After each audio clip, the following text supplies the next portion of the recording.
Happy Wealth Wednesday, Katka. I'm so excited to have you here. It's been such a pleasure to hear about your own professional journey and now this new frontier on portfolio strategy that we're going to dive into today. So thank you for being here. I'd love if you could kick us off with a little bit of an introduction about yourself. Great to see you, Elena. So my name is Katka Opocenska. I'm a CEO and co-founder of a company called AssetClass. We are building a platform for self-guided investors to help them manage their wealth better. My background is in product management, consulting, computer science, all the things technology. And through AssetClass, I'm finally able to bring one passion of mine, investing, and the long-term interest in technology onto the same page and into the same product.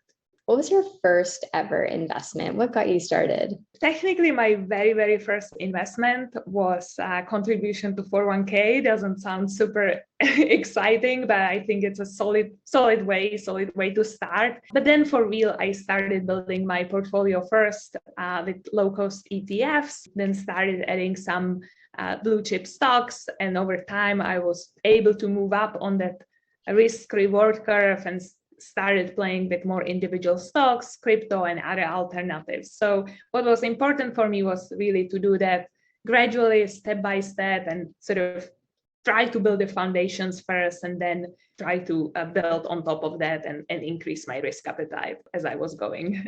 How and why did you get into this space? I do see technology and fintech as my main space. And as I mentioned, I've always been in technology. I majored in computer science. As a consultant at McKinsey, I served in technology practice. The clients were mainly financial institutions, but we served them on technology topics. So very close to technology. And then after business school, I was working as a product manager for tech companies here in Silicon Valley. So the technology has always been in one way or another part of my life, and investing was something that sort of started more as a personal passion and grew, and eventually I was able to combine these two in the company AssetClass. And the why is I guess it's like the natural kind of convolution of experience and the passion. So to me, this was just like a very natural progress. But in practical terms, I felt there was an opportunity to serve users similar to me and my colleagues and my friends who are not, completely hands-off, completely passive, and we don't want to be, but at the same time, we are not like active day traders, like, changing positions every day. And I felt there was a huge space and opportunity to build tools and better support for people who are kind of somewhere in the middle on this spectrum to help them execute better and achieve their goals. What role do you feel you play in the wealth space, and why is it important?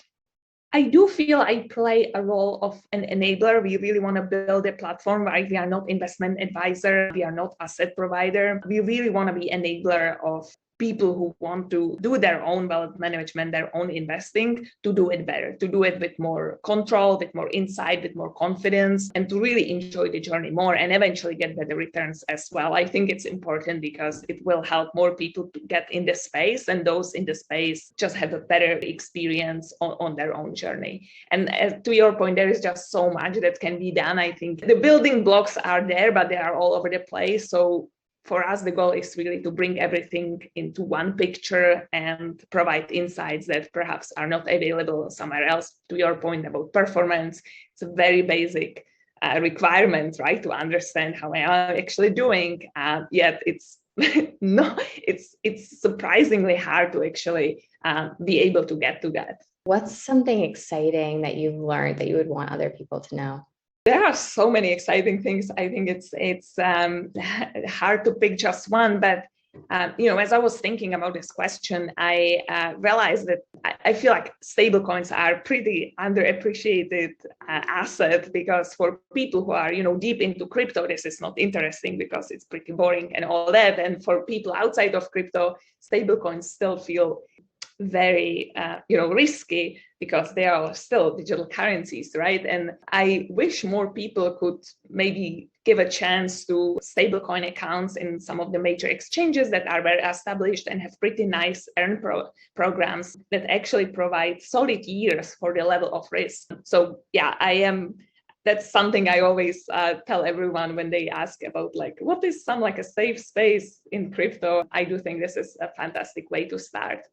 And is there a person or company that really inspires you right now, and why? A person that really inspires me, I don't always agree with, but she definitely inspires me, is Kathy Wood of Arc Capital. I really love her thinking, long-term focus, being able to think exponentially, being able to take big bets, being bold, transparent, going against the mainstream. It's all like very inspirational to me, and I wish I could have a little bit more of that in myself. In terms of companies, I do like what public.com did in terms of like aligning their own incentives and the incentives of their users, and basically getting rid of the payment for the order flow, which some other competitors are still relying on. I do appreciate this from a leadership perspective. I'm sure it wasn't an easy move, an easy decision, but definitely an inspiring one. And what advice would you give to somebody getting started? So to a starting founder, I would say it's not just about what you want to build and how, but also who you want to build it with. So I feel very lucky to have my co-founders, Mike and Steve, and us working together. The highs are more enjoyable and the lows are less painful. So I would not underestimate the impact that the co-founders, the immediate team, the investors can have on the whole journey. Any advice you would give to somebody getting started as an investor, or maybe they're already investing, but they're starting to consider what asset class might support them in and the portfolio strategy elements? Do think long term. I think it's very easy to get stuck into, just like the day-to-day sort of what's happening right now, the volatility, the FOMO, the latest hype. And I'm saying it as someone who is guilty of this, but I do think it's important to keep the eye on the long-term goal and long-term outcome, and really zoom out of the kind of the day-to-day noise and be focused on the results in the long term. So yeah, long-term thinking. And so how can we stay in touch? Anything else we should know? How can we follow what you're doing, what you're building? Yes, so AssetClass.app is our landing page. We are about to launch very soon. So if you're a self-guided investor interested in the space, wanting better tools, go sign up, join our waitlist, and we'll notify you when we are ready to launch. You can also follow me on LinkedIn, on Twitter, or follow our AssetClass.app page on LinkedIn. Amazing. Thank you so much, Katka. I can't wait to follow along and join and do all of those things. So appreciate you being here today. Thank you, Elena.